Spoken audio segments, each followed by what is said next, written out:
As festas de fim de ano costumam ser marcadas por música alta, queimas de fogos e muito barulho, né? Por isso, atenção com pessoas autistas que tem que ser redobrada nesse período. Eu vou trazer o Douglas França de novo ao vivo, mas agora para falar sobre esse assunto muito importante, porque ele está ao lado de um médico, um neuropediatra, né? Para explicar, Douglas, o que os responsáveis por essas crianças devem fazer, por exemplo, para minimizar esses incômodos com os barulhos, com a iluminação, com a movimentação, muitas vezes com fogos que têm estampidos e outras coisas mais, para evitar então esse desconforto terrível nesse momento. Prestação de serviço importante, Wilson. São muitos os estímulos nesse período, como você falou, e o principal passo é reduzir esses estímulos, né? Seja o som, a luz, enfim, muitas outras coisas que podem trazer conforto para quem está no espectro. Como você falou, quem está aqui do meu lado é o Dr. Flávio Santana, neuropediatra. Doutor, boa tarde para o senhor. São muitos os desafios, né? Principalmente nesse período de muita movimentação, de muitos estímulos.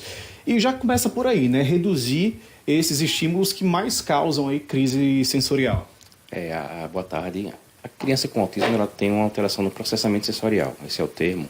Então ele acaba podendo ter uma sensibilidade maior a alguns estímulos. Então, um barulho que, por exemplo, seja de um liquidificador, que para a gente é um barulho suportável, para a criança com autismo pode ser insuportável. E aí o que a gente tem que fazer? A gente tem que, em primeiro lugar, como você falou, de reduzir a intensidade desses estímulos. Nesses ambientes de festa, os principais são barulho, né? Você tem que diminuir o ruído de barulho, fogos e etc. Tem que pensar nisso. E estímulos visuais também podem atrapalhar. Então, reduzir a intensidade é a primeira grande meta. A segunda é a gente tentar uma previsibilidade para essas crianças. Então, quem está cuidando, quem está acompanhando, tem que mostrar para essa criança o que é que vai acontecer, como é esse ambiente, até levar a criança lá no ambiente antes para ela ver. A criança com autismo ela tem muita rotina, então é você mostrar como é que vai ser essa rotina. E é importante também você oferecer suportes sensoriais.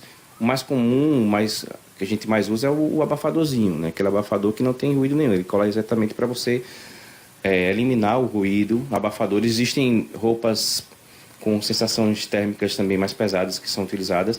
Então, você ter previsibilidade e você oferecer esses suportes. Agora, é muito importante isso que o senhor falou agora, porque a família vai, né, para os eventos, para as confraternizações, mas quem recebe também, né, tem um papel importante nesse processo. É preciso ter um entendimento, né, até para poder oferecer esse conforto. Sim, tem que ter. Você tem que ter essa noção do quanto de mal que pode fazer para essas crianças.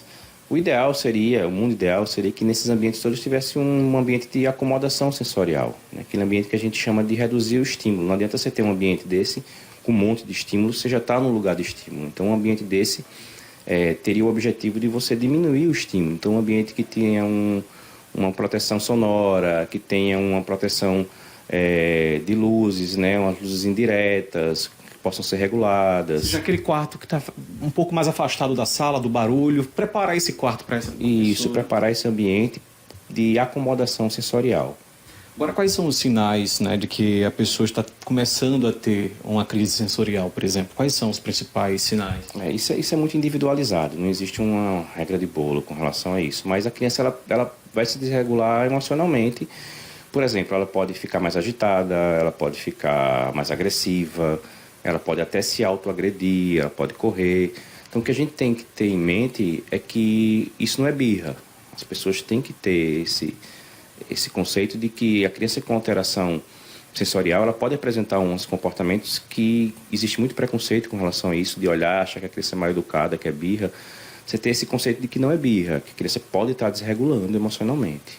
E é muito importante você falar sobre isso, né? Porque o preconceito vem da falta de conhecimento e muitas pessoas confundem realmente esses sintomas com birra, com malcriação, e não é isso, né? É importante as pessoas terem essa ciência. Sim, é importante. É um relato muito comum das mães no consultório, no dia a dia, a questão do preconceito, do olhar diferente para essas crianças.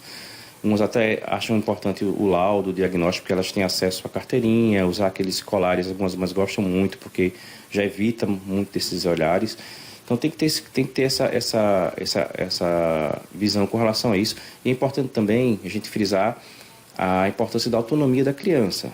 Então a gente principalmente o autista nível 1 de suporte, ele tem que dizer se ele quer ir, como ele quer ir, a gente vê o tempo que ele tem que ficar lá, né? Então tem que ver também a autonomia da criança. Agora, efeitos práticos, por exemplo, nessa época muita gente tem iluminação especial em casa, pisca-pisca, pode, não pode, se pode, qual o ideal? O ideal é evitar o máximo de estímulo possível, como eu falei.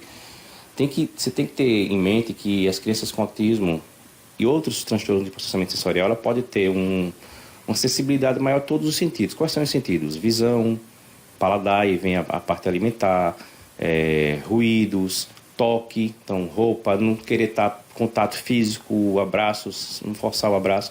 Então tudo que for sentido, lembrar de todos os sentidos, a gente tem que pegar mais leve. Ainda se fala muito com relação aos fogos, né, sem som, mas a gente ainda vê que isso ainda acontece bastante. Qual a principal orientação aí para ajudar essa criança, essa pessoa, num momento como esse? A principal orientação é tirar o som. Não é justificável a gente, num dia como hoje, a gente falando tanto em inclusão, a gente ter fogos de artifício em um ambiente que você sabe que vai ter criança com autismo. Então, o ideal é você realmente... Já existem algumas leis, inclusive, né, em andamento, não sei exatamente como é que está, mas a gente tem que inclusive, pressionar, né, para que essas leis elas sejam cumpridas, essas determinações sejam cumpridas. Doutor, muito obrigado pelas orientações importantíssimas, Wilson, é isso. São pequenas mudanças, mas que fazem toda a diferença, que podem garantir aí uma festa, né, um fim de ano mais tranquilo, mais seguro e mais inclusivo aí para todo mundo. Eu volto com você.